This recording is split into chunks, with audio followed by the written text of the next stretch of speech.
Attention, canicule. C'est la canicule et le coronavirus circule toujours. Tout le monde est concerné, en particulier les personnes âgées de plus de 65 ans ou ayant une maladie chronique, les femmes enceintes et les jeunes enfants. Pendant cet épisode, soyez attentifs à l'apparition des signes suivants chez vous ou vos proches. Crampes, fièvre supérieure à 38 degrés, fatigue inhabituelle, maux de tête, vertige, nausées. En cas d'apparition de ces symptômes, rafraîchissez-vous. Si vous voyez une personne victime de malaise, de forte fièvre ou de propos incohérents, appelez immédiatement le 15.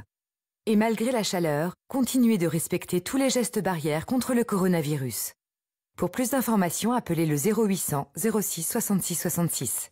Ceci est un message du ministère chargé de la Santé et de Santé publique France.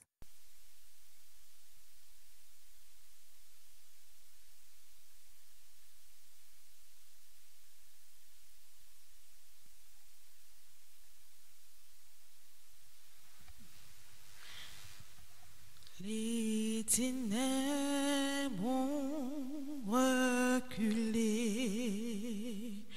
devant l'œuvre de la croix, devant l'agneau immolé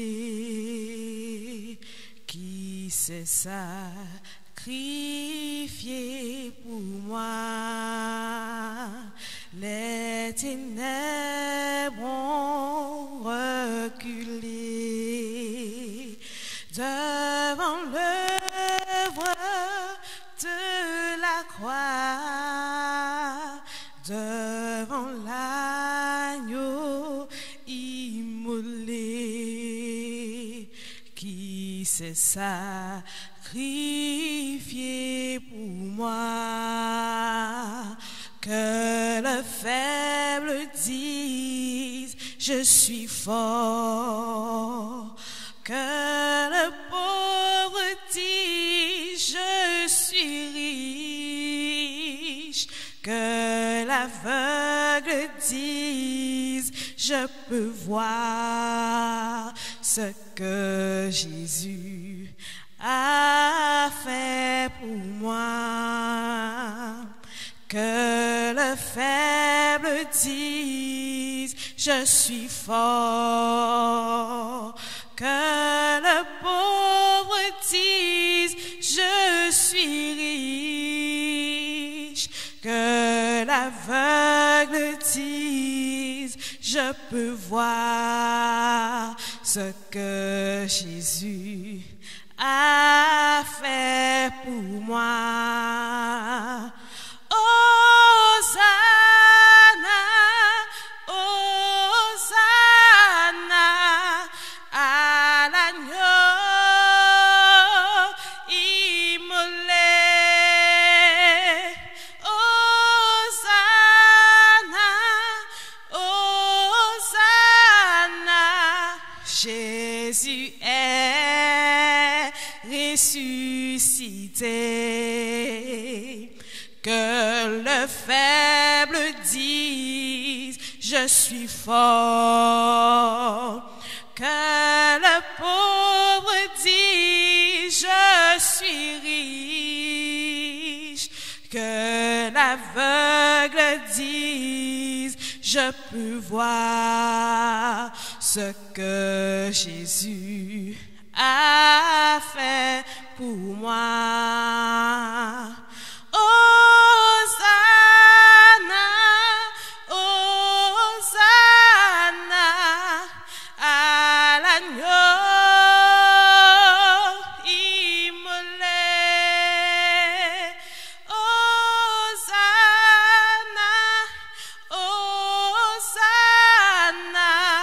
Jésus est ressuscité.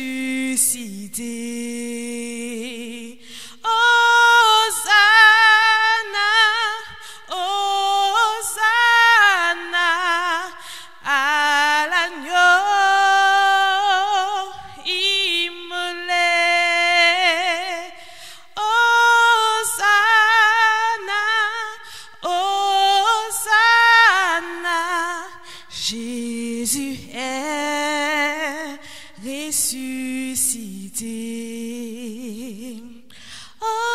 Hosanna, Hosanna à l'agneau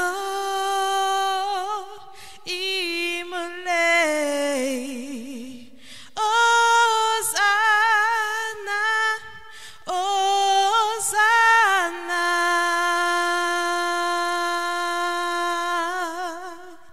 Jésus est ressuscité.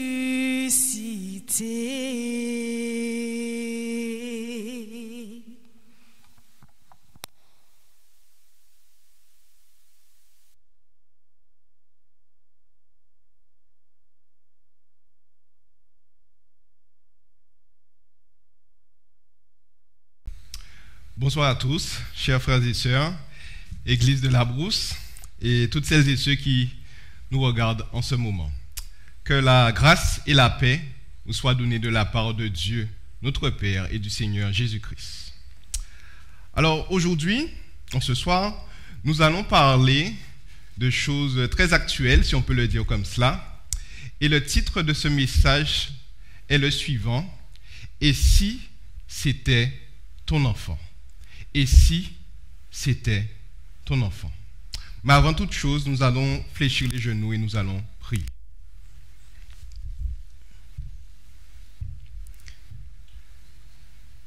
Père éternel, Dieu tout-puissant, Dieu miséricordieux, Dieu trois fois saint, Papa, à cet instant incliné devant ta face, Papa, nous réclamons ta présence, ta puissance, ta magnificence, Seigneur. Nous réclamons ton esprit, Seigneur.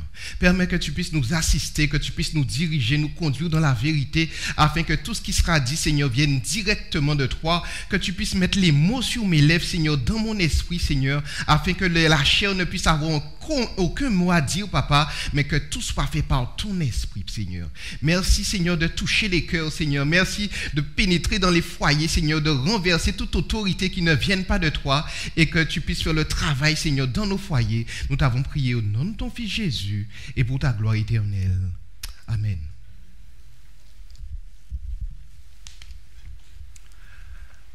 Alors, comme je le disais, le titre en ce soir, « Et si c'était ton enfant ?» Alors, sans plus tarder, nous allons prendre notre Bible dans le Nouveau Testament et nous allons au chapitre 2 d'Éphésiens. Éphésiens 2, verset 8. Éphésiens 2, verset 8. Passage que tout le monde connaît, on va dire une grande majorité. Il est dit, « Car c'est par grâce que vous êtes sauvés, par le moyen de la foi, et cela ne vient pas de vous, c'est le don de Dieu. » Amen. « Car c'est par grâce que vous êtes sauvés, par le moyen de la foi, et cela ne vient pas de vous, c'est le don de Dieu. » Alors, on nous dit ici que nous sommes sauvés par grâce. Par grâce. Effectivement, la grâce, c'est quoi? C'est quelque chose d'immérité. C'est-à-dire qu'on ne mérite pas cette chose, mais cela nous est accordé. On n'a rien fait pour pouvoir avoir cette chose, mais on nous a fait grâce. L'exemple le plus souvent retenu, c'est celle d'un prisonnier qui a été gracié. C'est-à-dire qu'il a été inculpé pour un certain nombre d'années, mais avant qu'il puisse atteindre le quota d'années qui lui a été donné, on prend l'exemple de 40 ans, mais peut-être au bout des 35 ans, on va lui faire une grâce. On va lui dire qu'on te libère au bout des 35 années. Donc les 5 dernières années, tu as été gracié de ces 5 dernières années. Tu n'as rien fait pour cela, mais on t'a fait grâce. Donc on nous dit, c'est par la grâce que vous êtes sauvés, par le moyen de la foi. Donc on ne peut rien faire pour être sauvé. C'est Dieu qui nous sauve, c'est Jésus, par son sacrifice à la croix du Calvaire, qui nous permet d'être sauvés. Mais l'homme de lui-même ne peut rien faire pour être sauvé, sauf, on nous dit, par le moyen de la foi. Il faut croire. Il faut croire. Il faut avoir cette foi en nous, foi en Christ, et par cette foi, le Seigneur nous accorde une grâce. Mais le sujet d'aujourd'hui n'est pas tant sur la grâce, n'est pas tant sur la foi, mais c'est pour mettre l'accent sur quelque chose d'autre et que nous allons découvrir tout de suite. Alors je vous invite à prendre votre Bible, toujours dans le Nouveau Testament, Matthieu 25, et je m'en vais lire Matthieu 25, versets 34 à 46. Il est très important que nous puissions bien suivre et bien comprendre ce qu'il est dit dans ce passage. Je m'en vais lire verset 34. Alors, le roi dira à ceux qui sont à sa droite, « Venez, vous qui êtes bénis de mon Père, prenez possession du royaume qui vous a été préparé dès la fondation du monde. Car j'ai eu faim et vous m'avez donné à manger. J'ai eu soif et vous m'avez donné à boire. J'étais étranger et vous m'avez recueilli. J'étais nu et vous m'avez vêtu. J'étais malade et vous m'avez visité. J'étais en prison et vous êtes venus vers moi. » Les justes lui répondront, « Seigneur, quand avons-nous vu avoir faim et t'avons-nous donné à manger, ou avoir soif et t'avons-nous donné à boire? Quand avons-nous vu étranger et t'avons-nous recueilli, ou nu et t'avons-nous vêtu?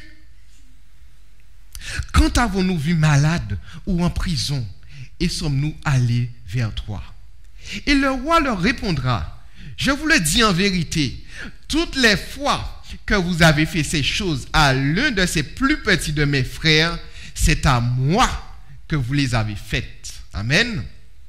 Ensuite, verset 41, il dira à ceux qui seront à sa gauche, « Retirez-vous de moi, maudits, allez dans le feu éternel qui a été préparé pour le diable et pour ses anges. Car j'ai eu faim et vous ne m'avez pas donné à manger. J'ai eu soif et vous ne m'avez pas donné à boire. J'étais étranger et vous ne m'avez pas recueilli. J'étais nu et vous ne m'avez pas vêtu. J'étais malade et en prison et vous ne m'avez pas visité. Ils répondront aussi, Seigneur, quand avons-nous vu ayant faim ou ayant soif ou étranger ou nu ou malade ou en prison et ne t'avons-nous pas visité? Et il leur répondra, je vous le dis en vérité, toutes les fois que vous n'avez pas fait ces choses à l'un de ces plus petits, c'est à moi que vous ne les avez pas faites. Et ceux-ci iront au châtiment éternel, mais les justes à la vie éternelle. Amen. Alors, là, au travers de ce passage, qui est très intéressant, il est mis l'accent sur certaines choses, sur une chose en particulier, que je vais relire. Il dit, verset 34, « Alors le roi dira à ceux qui sont à sa droite, « Venez, vous qui êtes bénis de mon Père, prenez possession du royaume qui vous a été préparé dès la fondation du monde. Car j'ai eu faim et vous m'avez donné à manger. J'ai eu soif et vous m'avez donné à boire. J'étais étranger et vous m'avez recueilli. » On a un petit problème là. Non? On n'a pas un petit problème là. On a lu tout à l'heure dans Éphésiens 2, verset 8, que nous sommes sauvés par grâce, par le moyen de la foi. Ça veut dire que c'est une grâce, c'est une faveur imméritée. D'accord? Mais là, on est en train de prendre un autre passage, toujours dans la Bible. On nous dit que le roi dira à ceux qui sont à sa droite, « Venez vous qui êtes bénis de mon Père, prenez possession du royaume qui vous a été préparé dès la fondation du monde. » Pourquoi ils prennent possession du royaume? Car j'ai eu faim et vous m'avez donné à manger. J'ai eu soif et vous m'avez donné à boire. On n'a pas un petit problème là? Ils prennent possession du royaume car ils ont fait des œuvres. Ils ont fait des œuvres. Il est dit qu'ils prennent possession du royaume. Pourquoi? Parce qu'ils ont donné à manger. Parce qu'ils ont donné à boire. Parce qu'ils ont recueilli celui qui était étranger. Ils ont vêtu celui qui était nu. Ils ont visité celui qui était en prison, celui qui était malade. Ils ont fait des œuvres. Et on a lu tout à l'heure dans Éphésiens 2, verset 8, que nous sommes sauvés par grâce, par le moyen de la foi. Et cela ne vient pas de nous. On a un problème là. On a un problème. Mais la Bible ne se contredit pas, gloire à Dieu. Mais c'est très important de bien comprendre ces choses. Très important. Jésus nous a sauvés à la croix du Calvaire. Et comme on l'a dit, c'est une faveur imméritée. Aucun homme ne peut taper sur son estomac et peut dire qu'il s'est sauvé lui-même. Non. Si nous sommes sauvés, c'est par le sacrifice de Jésus, par grâce. Mais comme j'aime bien le dire, pour les JA, la devise c'est sauver pour servir. Je suis sauvé, mais pour servir. Vous êtes sauvé par grâce, par le moyen de la foi. Oui, d'accord. Par grâce, par le moyen de la foi. Mais je suis sauvé pour servir. Ça veut dire que si je suis sauvé et je ne sers pas, il y a un problème. Puisqu'il nous dit, venez, prenez possession du royaume qui vous a été préparé dès la fondation du monde. Car j'ai eu faim et vous m'avez donné à manger. Vous avez faim et nous avons mangé. Ce sont des œuvres. Il est parlé ici d'œuvres. Ils prennent possession du royaume parce qu'ils ont œuvré. Je suis sauvé pour servir, pour œuvrer. Jésus m'a sauvé, oui, il m'a sauvé, mais dans un but, dans un objectif. Il ne m'a pas sauvé comme ça. Si Jésus nous a sauvés, c'est pour nous permettre de donner gloire à Dieu. Si je suis ici sur cette terre-là, c'est pour glorifier le nom de Dieu. C'est comme si je suis un représentant de Dieu ici sur cette terre. Ça veut dire que lorsqu'on me voit, on doit voir Jésus-Christ à l'intérieur de moi. Si je vis, ce n'est plus moi qui vis, mais c'est Christ qui vit en moi. Mais Christ n'est pas resté simplement dans l'église. Il n'est pas resté simplement chez lui. Il œuvrait. Il œuvrait. Je suis sauvé pour servir. Je suis sauvé par grâce, par le moyen de la foi, mais dans un but, dans un objectif. Pourquoi? Parce que dernièrement, on prenait cet exemple-là. Quelqu'un qui achète un bœuf. Il achète un bœuf pour que le bœuf puisse travailler dans le champ pour lui. Et lorsqu'il achète le bœuf, il lui donne de la bonne nourriture, de l'eau limpide. Il lui donne tout ce qui est nécessaire pour que ce bœuf puisse être dans les meilleures conditions pour travailler dans le champ pour lui.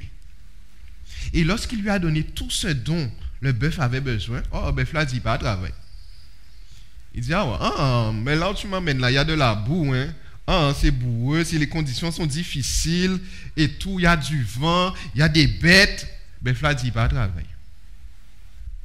Mais le maître dit, mais je t'ai acheté, je t'ai acquis, effectivement, tu manges, tu bois, mais je t'ai acquis dans un but, dans un objectif. Je suis venu te chercher là où tu étais là, pour t'amener là, mais dans un but, dans un objectif. J'ai un objectif à atteindre avec toi. Je ne t'ai pas simplement acheté comme ça pour que tu puisses bénéficier de toute la nourriture que j'ai, qui est de bonne qualité. Mais c'est aussi pour que tu puisses accomplir une tâche pour moi. Le bœuf à ce moment-là, il se retrouve être un bœuf inutile. Parce que je t'ai acquis à un prix exorbitant. Le sang de Jésus. Un prix exorbitant. Mais voilà-t-il pas que le bœuf refuse de faire la mission, refuse de faire la tâche pour laquelle il a été acquis. Qu'est-ce que le maître va faire avec le bœuf? Qu'est-ce qu'il fait, bœuf là?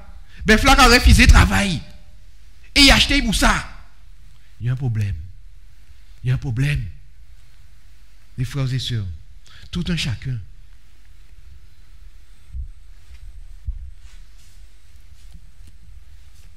Pourquoi je parle de cela? Je parlais de sujet actuel. Bien sûr, l'actualité, c'est la pandémie.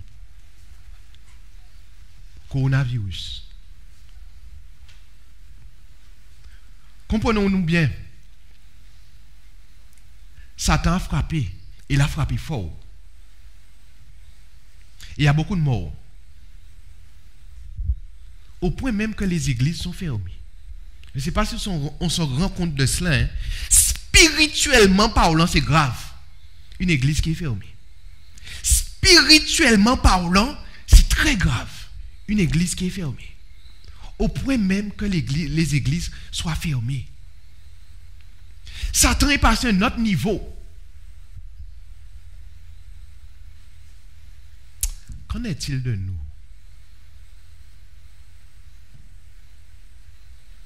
Est-ce que le peuple de Dieu, au vu de tout ce qui se fait actuellement, est passé à un autre niveau? Est-ce que pendant le coronavirus, il y a moins de personnes qui ont faim, il y a moins de personnes qui ont soif, il y a moins de personnes qui sont étrangers, il y a moins de personnes qui sont malades, il y a moins de personnes qui sont en prison? Est-ce que durant cette pandémie, il y a moins de malheur? Au contraire, c'est là où les choses se sont décuplées. C'est là où la méchanceté s'est décuplée, la famine s'est décuplée. Il y a encore plus d'étrangers, il y a encore plus de malades, il y a encore plus de personnes qui meurent sans avoir accepté Jésus. Il y a encore plus de personnes qui meurent sans avoir accepté Jésus. Quand nous faisons, est-ce que nous passons visiter ces gens-là? Est-ce qu'on passe visiter ces personnes-là? Est-ce qu'on passe donner à manger à ceux qui ont faim? Non. Pourquoi? Parce que c'est pandémie. Parce que c'est coronavirus. Comprenons-nous bien. Satan est monté à notre niveau. Nous devons monter à notre niveau aussi. Jésus a misé sur nous. Jésus a misé sur nous. Le coronavirus tue. Et c'est une réalité. On ne peut pas l'ignorer. Mais on doit faire attention au coronavirus. Mais on ne doit pas avoir peur du coronavirus. Il y a une différence. On doit faire attention, mais on ne doit pas avoir peur. Là où il y a la peur, il y a Satan. Parce que c'est lui qui nous fait peur. Et c'est pour cela que très souvent Jésus nous dit, n'ayez crainte. On ne doit pas avoir peur parce que la peur nous paralyse. La peur nous empêche d'œuvrer. Moi, on est coronavirus, on ne veut pas tomber malade, on ne veut pas mort.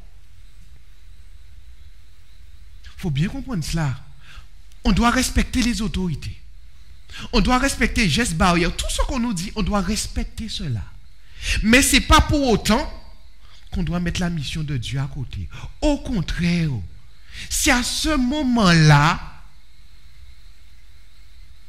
que les hommes et les femmes ont plus besoin des enfants de Dieu. Parce que le monde est en faillite. Les gens sont en train de mourir au pain, moun kama. Tous les jours, les gens sont en train de mourir à cause de cette maladie-là. Mais est-ce qu'ils ont rencontré quelqu'un qui leur a parlé de Jésus? Nous sommes calfeutrés chez nous. Nous paix. Nous pas envie de sortir. Au point même, les frères et sœurs, comprenons-nous bien. Quand lorsqu'on va à l'église, l'adoration de Dieu est passée en second plan. Premier plan, respect des gestes barrières, crise sanitaire, c'est ce qu'on doit respecter en premier. L'adoration de Dieu, c'est en second plan. On se préoccupe plus de vouloir respecter ce que l'État nous a dit à juste titre. Pour ne pas propager la maladie, alors que l'adoration, la gloire qui doit revenir à Dieu est passée en second plan. Donc on peut venir au culte, tout se passe bien au niveau des gestes barrières, de la crise sanitaire, les règles à respecter, les règles sanitaires à respecter, mais au niveau de l'adoration de Dieu, c'est pas ça. On a peur et on est paralysé. Car j'ai eu faim et vous ne m'avez pas donné à manger. Toutes les fois que vous ferez ces choses à l'un de mes plus petits frères, c'est comme si c'était à moi que vous les avez faites. Ça veut dire, les frères et sœurs, quand on peut voir quelqu'un dans la rue, nous qu'à passer ici, nous paye, peut-être une maladie là, nous paye. Mais c'est comme si nous voyons Jésus-Christ dans la rue là, nous laissons Jésus-Christ tout nu. Il est nu, on laisse Jésus nu. Jésus a faim, on laisse Jésus avoir faim. Il a soif, on le laisse avoir soif. La fraternité est remplacée par la méfiance. Je me méfie de mon frère. En cabaye la main, en cabaye point, en cabaye pied, qui j'en dit bonjour. Je ne sais pas. Je me méfie de mon frère. Là où il y avait de l'amour, de l'honnêteté, de la sincérité, maintenant il y a du doute. Comment je réagis vis-à-vis de lui? Est-ce qu'il va me faire honte si je viens lui donner mon point ou autre? Il y a de la méfiance entre nous dans le monde. Chaque personne se méfie de chaque personne. La charité du plus grand nombre se refroidira. Nous sommes en plein dedans, les frères. Mais le message nous est donné. La mission nous est donnée. Qu'il soit fait selon ta foi. En fonction des dons que Dieu t'a donnés, en fonction de la capacité que Dieu t'a donnée, on doit œuvrer. Seigneur, regarde ce qui se passe autour de nous. Donne-nous des tactiques, des stratagèmes pour pouvoir œuvrer dans ce monde-là actuellement. Pour pouvoir respecter les règles sanitaires. Donne-nous des stratagèmes pour pouvoir continuer la mission, continuer l'œuvre malgré cette crise sanitaire. Mais on ne doit pas rester chez nous. On ne doit pas rester assis. Parce qu'on aura des comptes à rendre. Gloire à Dieu. Je le dis assez souvent. Ce que le Seigneur me permet de prêcher, c'est qu'il m'a permis d'expérimenter cette chose bien avant. Ce qui me conforte encore plus dans ce que le Seigneur m'inspire. Il y a quelques semaines de cela, pendant un week-end, je priais le Seigneur. Je dis, Seigneur, j'ai l'impression que mon zèle est en train de se refroidir. J'ai l'impression de devenir un peu tiède. Je me sens plus chaud bouillant. Je sens plus cette flamme qui m'embrasait pour pouvoir œuvrer. Oui, prêcher sous la chair, c'est bien. Théorie. Mais j'aimerais encore plus de pratique, Seigneur. Pendant un week-end, je priais comme ça. Le Seigneur n'a pas tardé à me répondre. Un lundi, je pars pour aller travailler très tôt, vers 6h15, 6h20. J'arrive dans un carrefour et dans le carrefour, le Seigneur me dit, mais Michael, il y avait une sœur, elle t'avait demandé de récupérer un papier pour elle et de pouvoir le déposer là où tu travailles. Un service administratif pour elle. Je dis, mais elle est là, ça 6h10. Est-ce que là, j'ai levé en quelque point d'autres jours. Hein? Mais en même temps, je dis, mais je suis là. Bon, j'ai dit, bon, je vais chercher le papier chez la sœur. J'ai appelé la sœur. Elle m'a dit, elle vient de se réveiller, mais il n'y a pas de souci. Elle descend, elle va m'apporter le papier. Quand j'arrive chez elle, respect des règles sanitaires, c'est une personne âgée en plus. Elle me donne le papier. Je dis merci. Et je pars. Et pendant que je pars, Bozir a dit, Michael, c'est comme ça. Pourquoi pas? Tu vas faire une petite prière à soeur là? C'est comme ça, Michael. Tu pars pas, tu pries pas avec la soeur. Je dis, comment dire là? Je suis retourné. Je dis, ma soeur, on va faire une prière.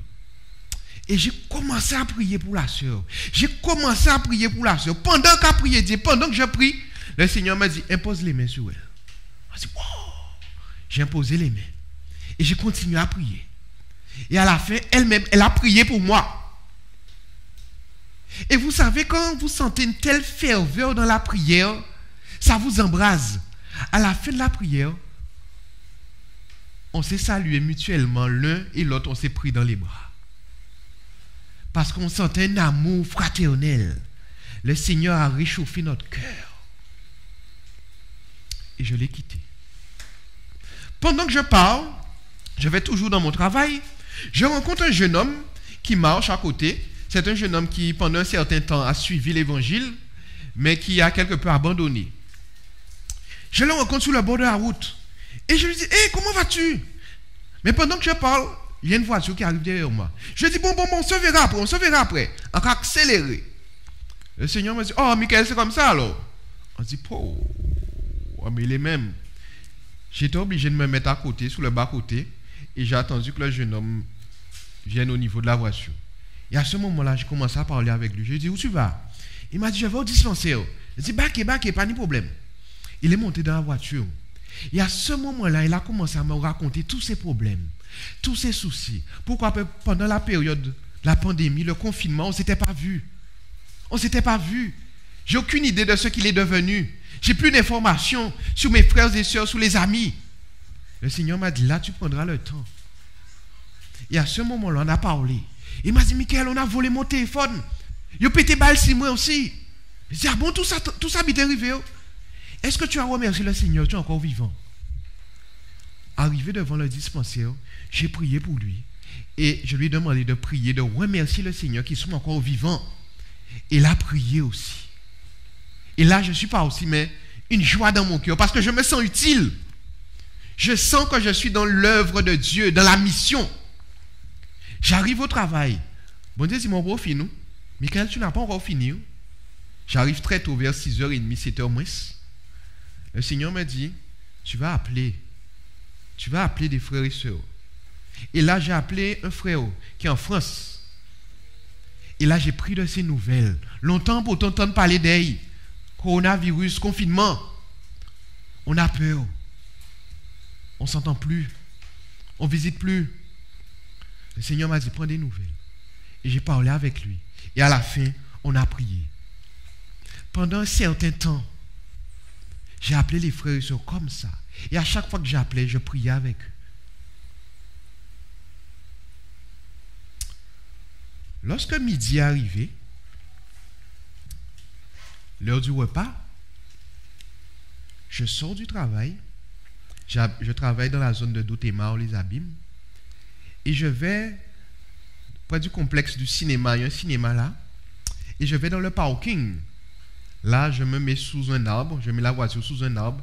Et je prends ma gamelle. Et je me mets à l'arrière pour manger mon repas. Et quand je me mets à l'arrière, je vois une dame arriver avec son caddie, une SDF. Et elle a toute sa vie dans son caddie, plein de cabas, plein de sachets. Bon, vous voyez déjà un peu le truc.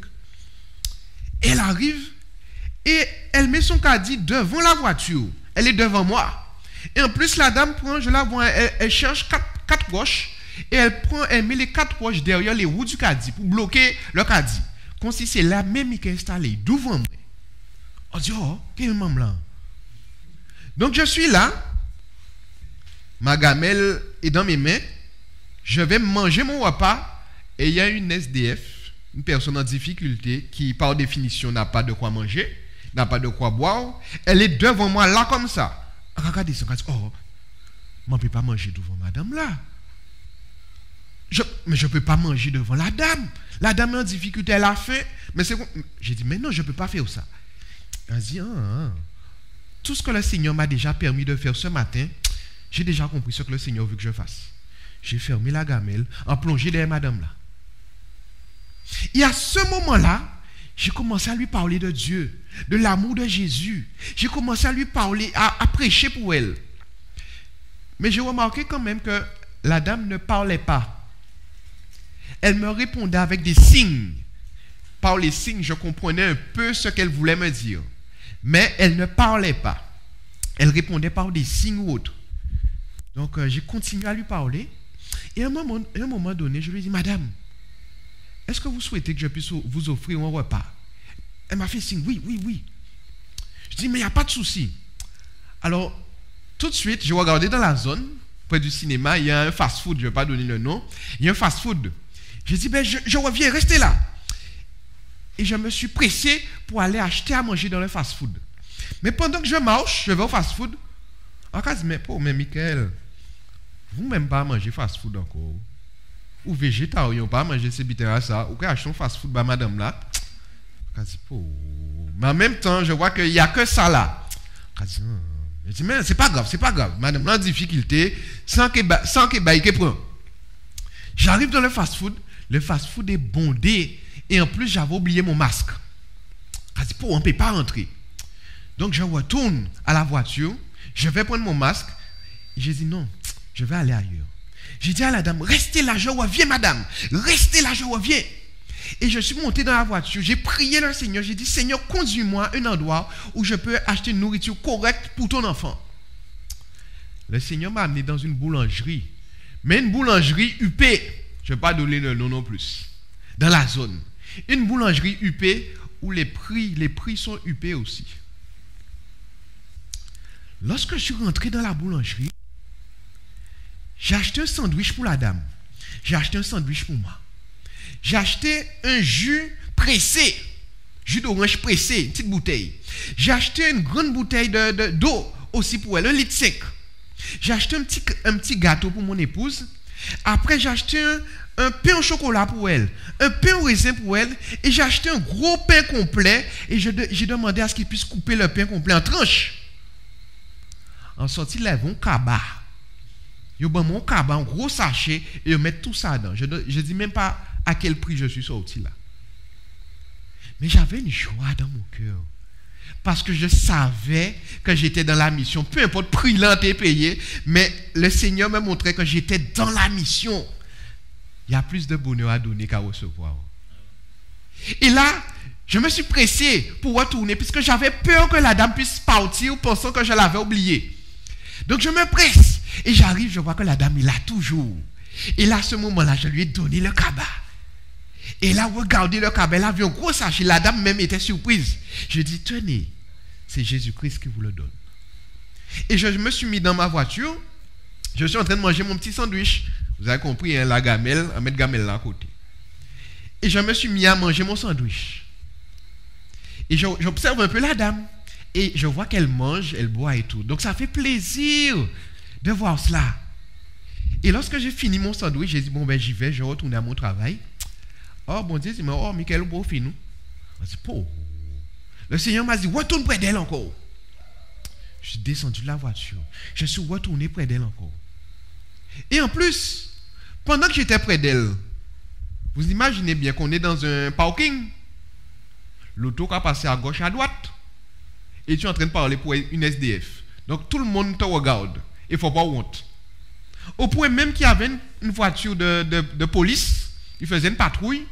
Et lorsqu'ils m'ont vu parler avec la dame, ils ont freiné l'auto là, pape. Ils m'ont regardé. Ils ont regardé un peu, ils ont analysé. Après, lorsqu'ils ont vu que je faisais rien de mal, ils ont continué. Mais il ne faut pas honte. Je suis redescendu. J'ai dit, madame, ça a été pour le sandwich? Elle m'a fait signe que oui. Et je lui ai dit, madame, est-ce que vous voulez qu'on puisse prier, madame? À ce moment-là, elle m'a regardé. Elle m'a dit oui. Enfin, avec la gestuelle, elle m'a dit oui. Je lui ai dit, quel est votre sujet de prière? Pourquoi vous souhaitez que je puisse prier? Pour quelle raison? Elle me fait signe, son épaule, là comme ça. Je dis, vous avez mal, vous avez des douleurs? Elle me fait signe, comme ça. Je dis, il n'y a pas de souci, je vais prier pour votre épaule. Mais dans mon cœur, j'ai bien compris que si la dame est dans la rue, ce n'est pas un simple problème à l'épaule qu'elle a. Elle a des problèmes bien plus graves que cela. Oh, je me mets à prier. Mais vous comprenez bien qu'on est dans un parking. Hein? Et lorsque vous priez avec quelqu'un, vous ne pouvez pas prier là et la personne est là. Vous comprenez bien, lorsque vous priez avec quelqu'un, il faut vous rapprocher de la personne. Et en plus que vous êtes dans un parking, donc vous souhaitez avoir un minimum d'intimité dans la prière. Donc vous ne pouvez pas rester avec une belle distance. Donc on est obligé de rapprocher moi de madame là. Donc vous comprenez bien où Dieu veut nous permettre, veut nous faire aller. Je me suis rapproché de la personne. Je ne connais pas la dame, hein, et c'est une personne qui est SDF. Mais je sais que c'est un enfant de Dieu. Je me suis rapproché d'elle. Et j'ai fermé les yeux, j'ai commencé à invoquer l'Éternel. Et je prie, mais pendant que je prie, un vent s'est mis à souffler, midi et demi, un gros soleil, hein. Un vent s'est mis à souffler, au point même que j'entends des choses tomber, les commissions de la dame, des choses qui étaient dans son caddie sont tombées. Une peur est rentrée dans mon cœur. Oh Michael, ou quoi prier là? Ou pas connaître madame là, mais bon, gorgette, ou pendant quoi prier là? Plein de choses nuisibles sont venues dans mon esprit. Vous comprenez, hein? Puisque vous ne connaissez pas la dame. Mais Satan essaie de vous influencer dans la prière pour que vous ne puissiez pas prier. Il vous fait peur. Je dis non Seigneur, il faut que je reste concentré. Et j'ai continué à prier, Au quoi attendre l'auto qui a passé à gauche, l'auto qui a passé à droite. Tu te concentres sur la prière. Parce que tu es en mission pour l'Éternel. Lorsque j'ai fini de prier, j'ai ouvert les yeux. J'ai vu effectivement que certaines choses de la dame étaient tombées, elle a ramassé. Et je ne sais pas pourquoi, mais je sais maintenant, le Seigneur m'a inspiré. Il m'a dit, Michael, demande-lui quel est son prénom. Pour autant, j'ai bien vu que la dame ne parlait pas. Mais le Seigneur me demande de lui demander son prénom. Je dis, madame, comment vous vous appelez? Elle m'a répondu. La dame parlait. Elle m'a répondu, Emma. Elle s'appelle Emma. Frères et sœurs, tout un chacun. Le Seigneur m'a fracassé comme ça.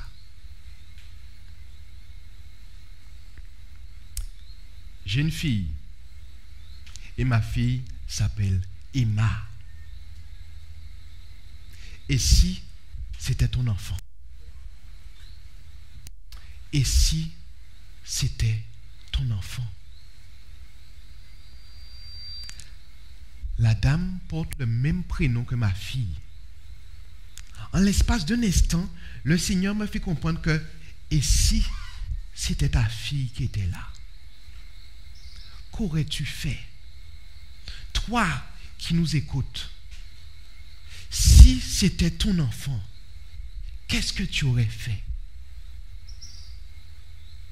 Est-ce que tu l'aurais laissé ayant faim, ayant soif, étant nu, étant malade, et tu lui aurais dit c'est coronavirus?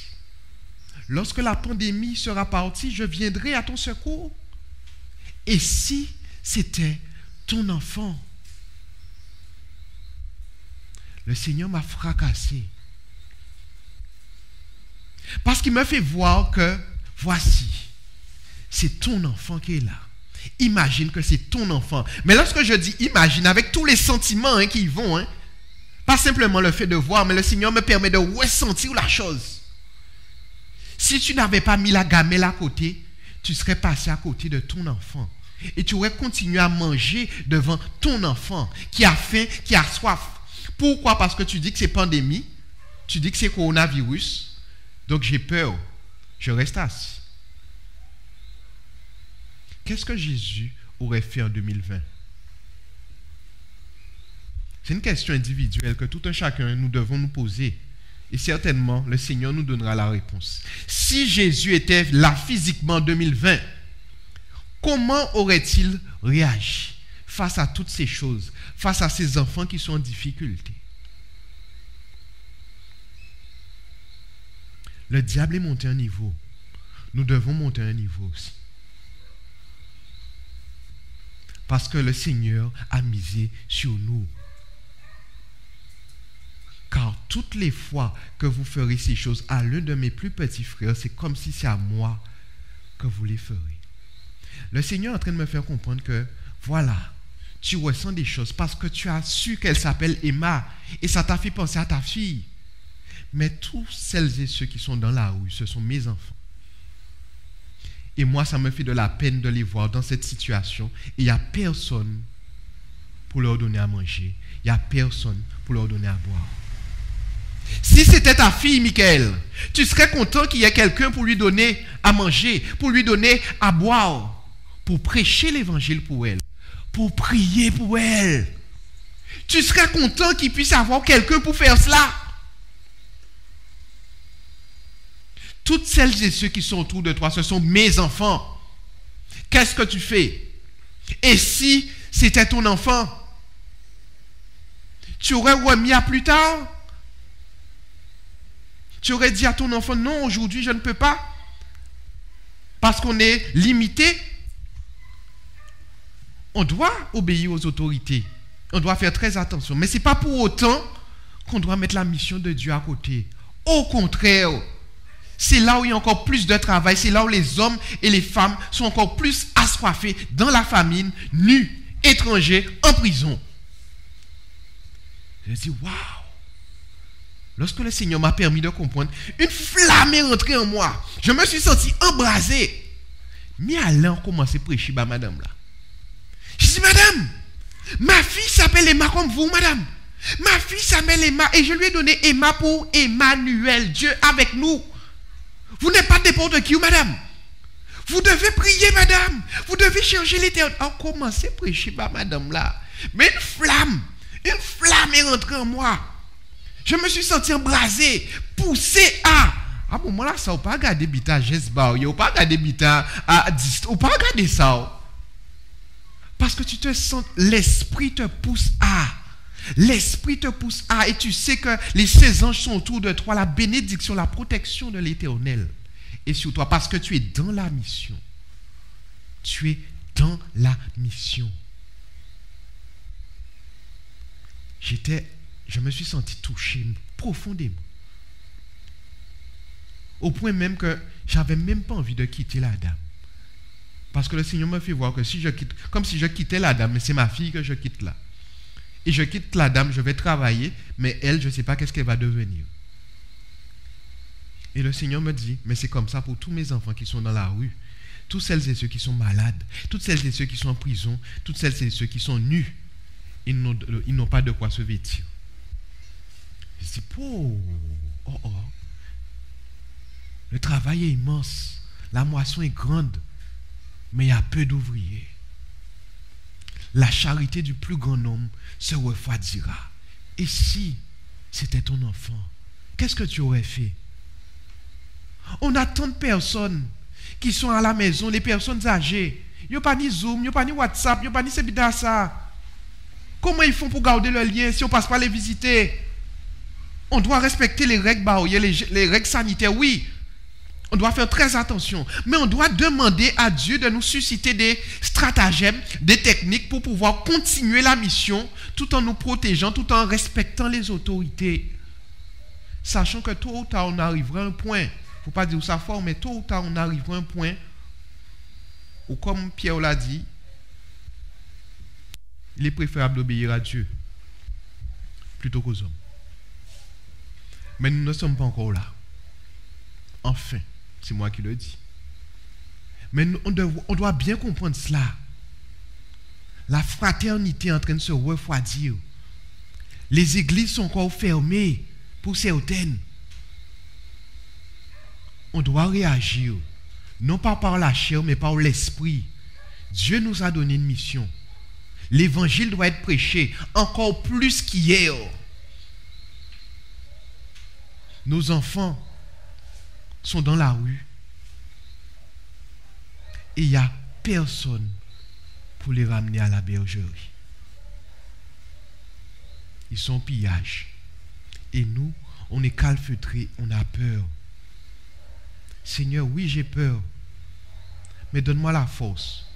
Donne-moi la foi. Car tu m'as dit, je serai avec vous tous les jours de votre vie.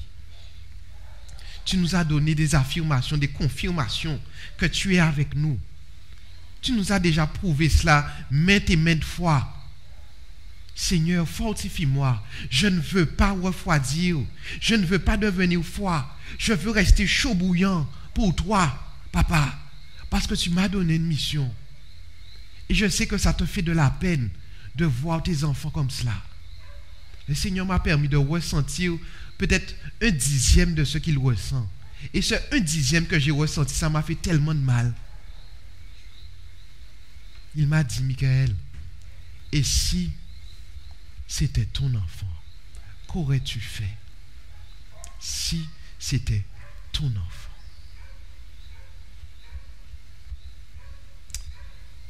Que le nom de l'Éternel soit glorifié. Que le nom de l'Éternel soit magnifié. C'est le message qu'il m'a donné en ce jour. Pour moi, premièrement, parce que je vous l'avoue, ça m'a fait très mal. Mais le Seigneur m'a restauré et m'a dit, voici la mission.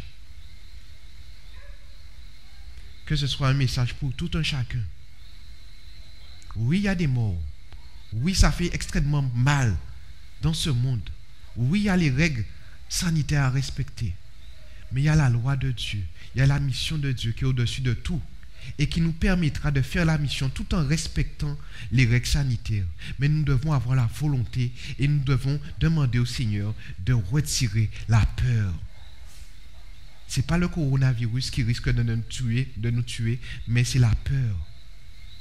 Car toutes les fois où il y a peur, il n'y a pas de foi. Et s'il n'y a pas de foi, nous sommes sauvés par grâce, par le moyen de la foi. Donc nous sommes en difficulté. C'est ainsi que nous allons prier pour conclure ce moment, afin que le Seigneur puisse nous remplir, et qu'il puisse faire son travail, nous convaincre de péché, de justice et de jugement. Inclinons la tête.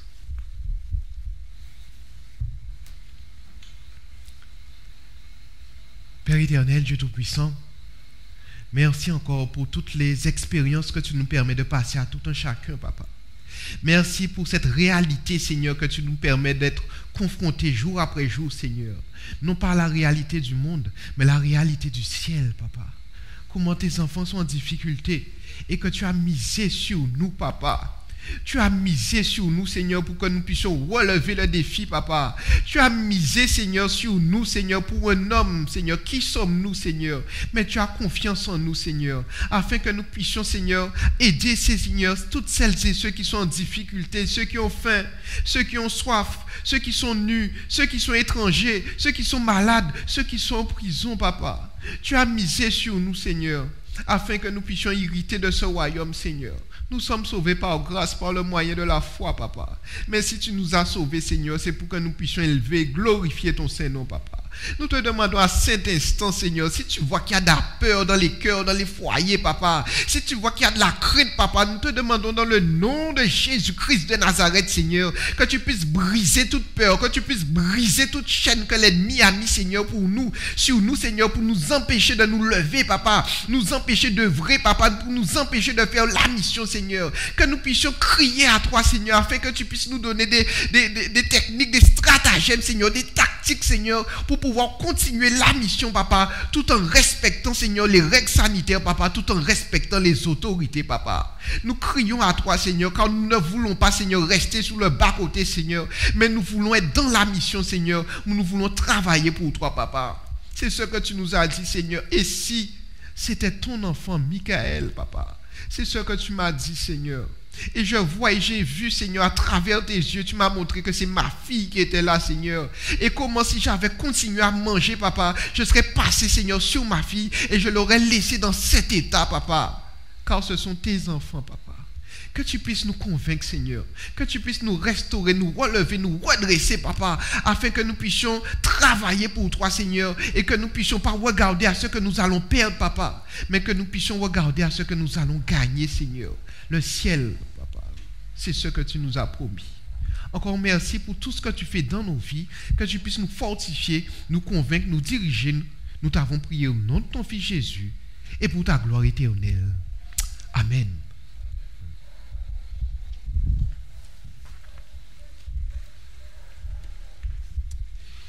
Il est dit dans Matthieu 25, verset 35, «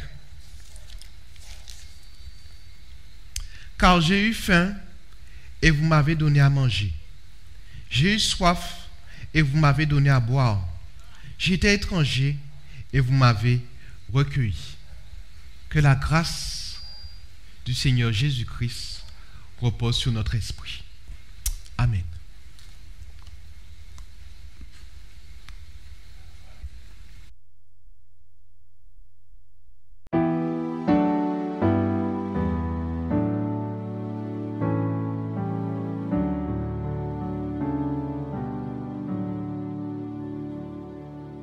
Écoute, Seigneur,